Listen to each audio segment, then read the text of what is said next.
Good afternoon, ladies and gentlemen. You are welcome once again to Abia Files Online Television Studio. Today with me on the studio is Honorable Kelechi Onujurike. Honorable Onujurike is the member representing Umuahia North State Constituency in the Abia State House of Assembly. Honorable Kelechi, welcome to Abia Files Studio. Thank you very much. Yes. Thank you. Honorable, you are the member representing Umuahia North State Constituency in the Abia House of Assembly. How have you used your legislative platform to bring development to Umuahia North State Constituency? Thank you very much. First of all, I must start by saying that I thank you for availing me this opportunity to be able to reach out to my constituents, and of course to also tell them of my the things that I've been able to do since I was elected to represent Umuahia North State Constituency in the Abia State House of Assembly. Like you rightly asked, how have I used my opportunity in the Abia State House of Assembly to bring about dividends of democracy to my people? I would say in every aspect of being a member of the House of Assembly. By the special grace of God, just by the grace of God that I'm also a member of the House of Assembly, I've been able to leverage on that opportunity to attract projects to my constituency and my community. Just today, the 21st day of May 2018, we flagged off a 7-kilometer road traversing Umuda Isingu to Mbacha Osa. This was only possible just because I'm also a member of the Abia House of Assembly, and of course by the magnanimity of His Excellency, the performing governor of Abia State, Okezi Bazu, PhD. Of course, I have, in my capacity as a House member, I've been able to do some projects. Out of the 5 INEC wards that I have in my constituency, I've been able to show presence of sorts in 3 and then 2 to come. If you don't mind, I want to list some of these projects. Go ahead. In my immediate community in Ohuhu ward, I've been able to set up a market store and a section of an abattoir in Ohuhu. The project is there, tangible for all to see and of course confirm. And of course, in same Ohuhu, I've been able to, a very good extent, help in the completion of a hall in Omokam village in Okaigan Ohuhu. As you well know, in Okwachara ward, which is also a ward in my constituency, I've been able to complete their civic hall. That is the civic hall at Omuawa Alocha Village Square. Also in Ohuhu ward in Ofeme precisely, I have a project ongoing, a skills acquisition center, which I intend to hand over to the community sometime next week, before the end of this month. That project is about, I would say, 92% completed. I also intend starting a project in Fugri, which is also another ward in my constituency. That project is a judiciary building, which by Friday we started the construction of that particular judiciary building. So in a nutshell, I would rather say that I've been able to leverage on my membership of the Abia House of Assembly, the 6th Abia House of Assembly, to attract and do some of these projects. Honorable, I recall vividly when a delegation came from the House of Reps to come and look at the maternity at Nkwegu with the aim of upgrading it to a federal facility. How far has that project gone? Yes. What happened? The project, the maternity project in Okaigan Nkwegu, I actually started when I leveraged on my a relationship that I've built over years with the member representing Ohuhu federal constituency in Imo State, Right Honorable Chico Kafo, to attract that project. I think that project has metamorphosed to what we have dialect doctor in Abia State. Of course, we also well know that the minister was here, the Minister of State for Health was also here in my constituency to commission that project. Of course, the governor was there to kickstart that project. And today we have Dialect Doctor, which is also a project that is well accepted in the state, in Abia State, and is something to be very proud of.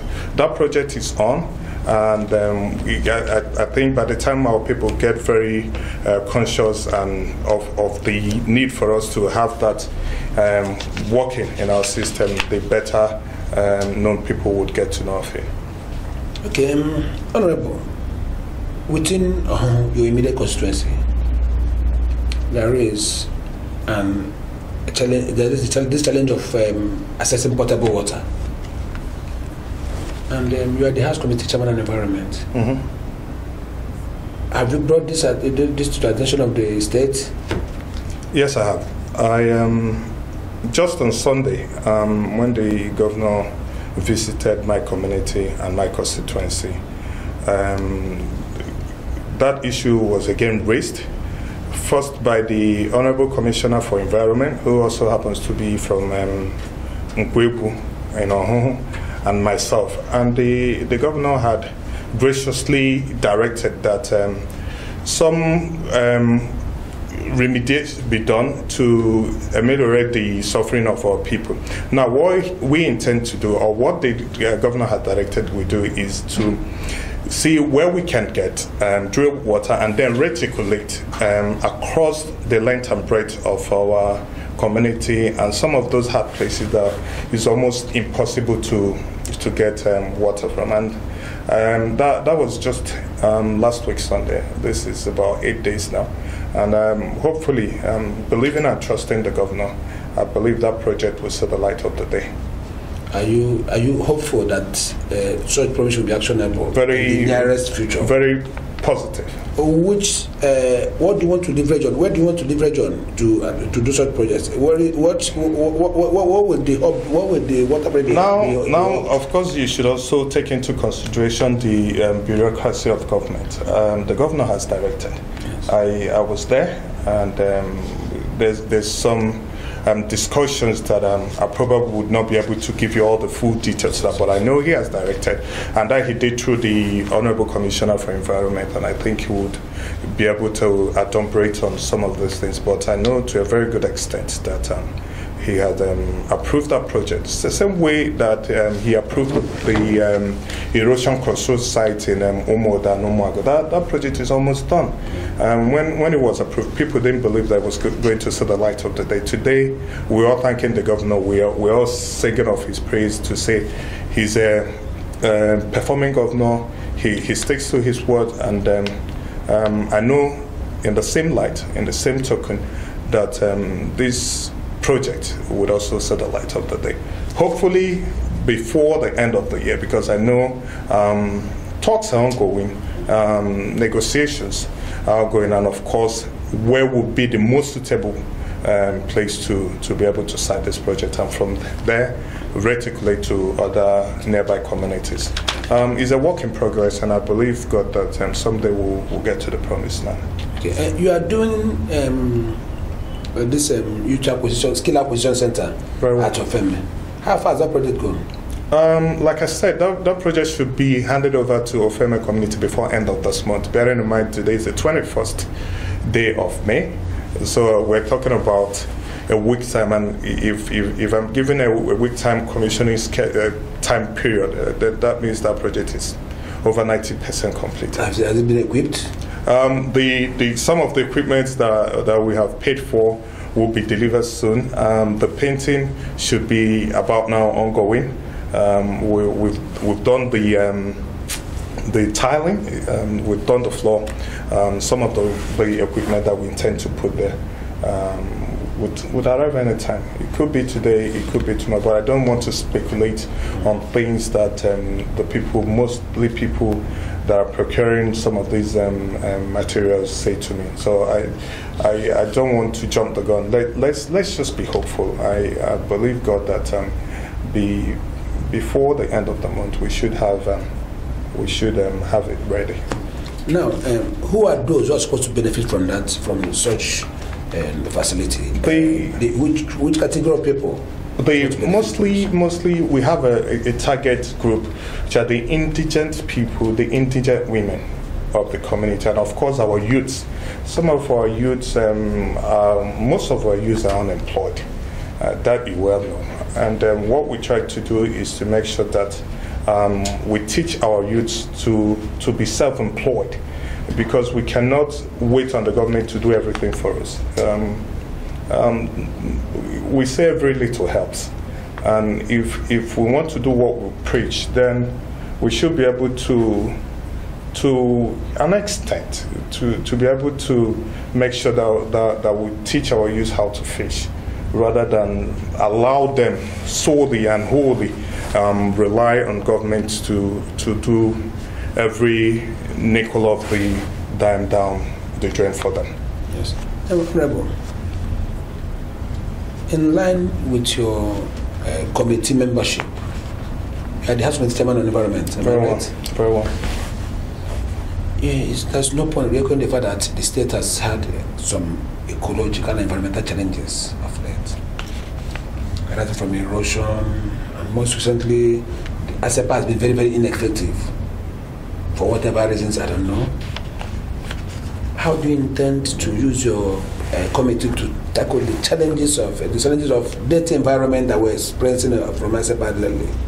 Okay, let me rather not agree with you that ASEPA had been largely ineffective. ASEPA, to an extent, have been doing good. You should also understand that we should take care of our immediate environment. I never dismissed ASEPA as not, yes, as generally, I said of late. Of late. Yes, because there is this challenge of heaps of refuse littered across the state. If you say of late, it's relative. Depend on where you're speaking from and to whom you're speaking to. Now there's a dump. Let me clear that issue. When you go to Ohuhu South now, just in front of the local government, there is a very big heap of unattended children. I'm trying to get to that. I'm trying to get to your question. Now, you don't sweep out refuse from your house and expect ASEPA to come cut it away for you. At least cleaning our homes and taking care of our immediate environment should be our duty and our responsibility as a people. Now, ASEPA, if you say of late, that's why, because I know as the House Committee Chairman on Environment, in the course of my oversight function, I've had cause to interface with the GM ASEPA, and of course I've also had cause to interact with the Honorable Commissioner for Environment. And I understand their challenges. Now, you know, there used to be a dump site along the Aba-Port Harcourt Expressway, and that had mitigated against the road construction that was supposed to have taken effect on that particular spot. But what had happened is that ASEPA and the Ministry of Environment had closed down that dump site and now opened another dump site which would take care of the refuse that would cut away within Ohuhu and the metropolis.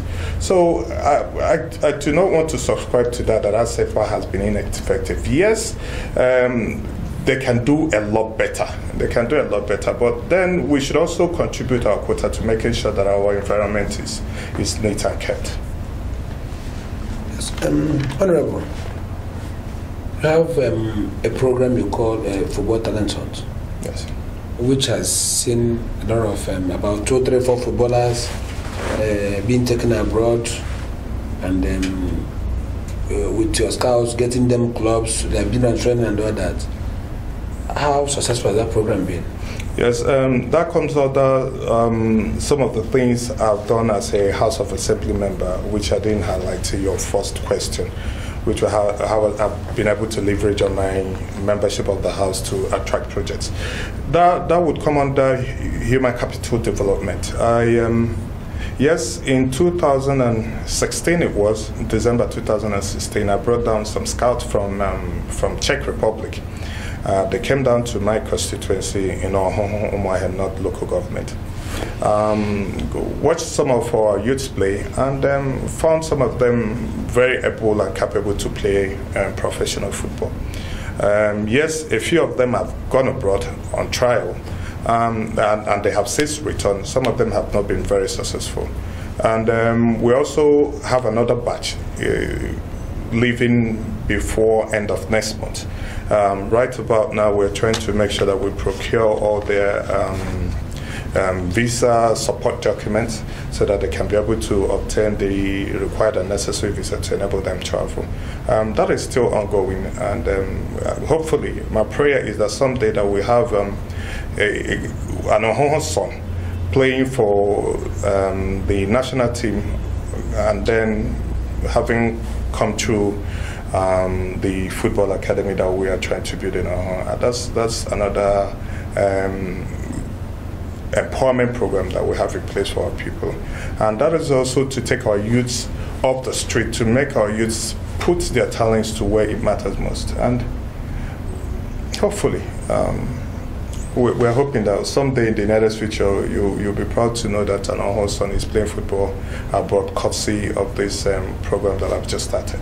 Yes, Honorable Onuzuke, many have argued that program is your personal business, that most of the boys you send out there, you use them to trade and not really to develop human capital in them, as you just highlighted. How will you react to this? First of all, empowerment is first personal. Empowerment is primary before it becomes secondary.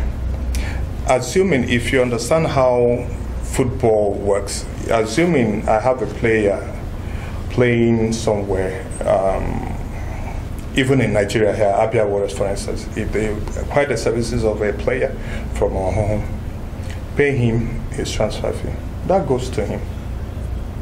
In a token of appreciation, if it comes back to the training sport, the managers, that I don't run that. I have people, Ohuhu sons, that manage these boys, that train with them. Now, you should also understand that this is something very local and indigenous to our people. Now, they run the affair. What I do is bring this financial aspect of it to also empower my people.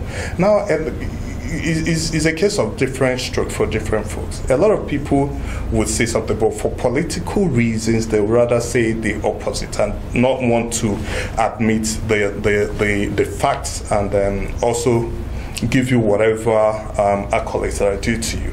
I would honestly say to you that if in showing gratitude for what I have done for any of them should come to me to show appreciation, of course I would largely and gladly take it. But the most important thing is that we get the young boys off the street. Let them start making money. And if it trickles down to me, I will wholeheartedly accept it.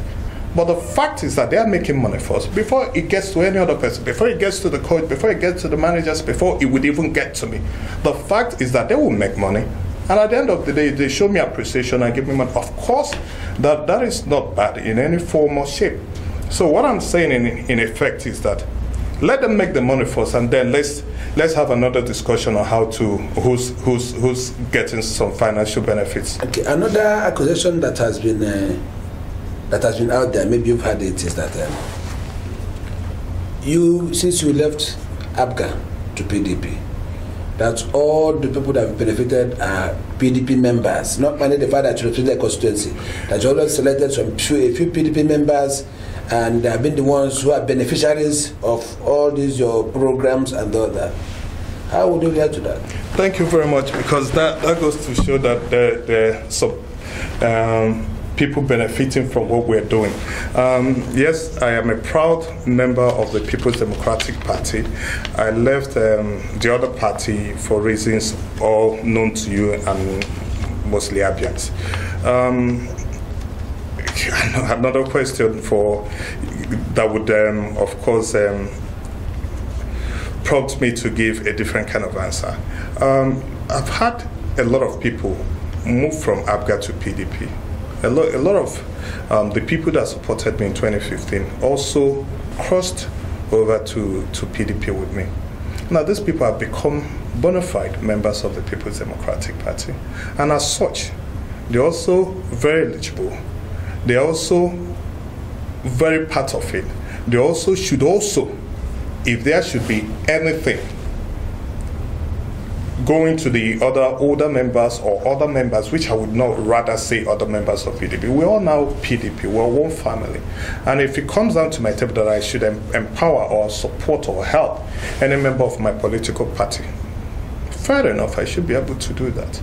Now, because you represent a constituency, yes. Your constituency is made up of people from every other political parties, and you didn't go to that house under the platform of PDP. Yes. Now you have been accused of favoring PDP, but it's not true. As against other political parties. Last year, December 2017, I had my end of year briefing.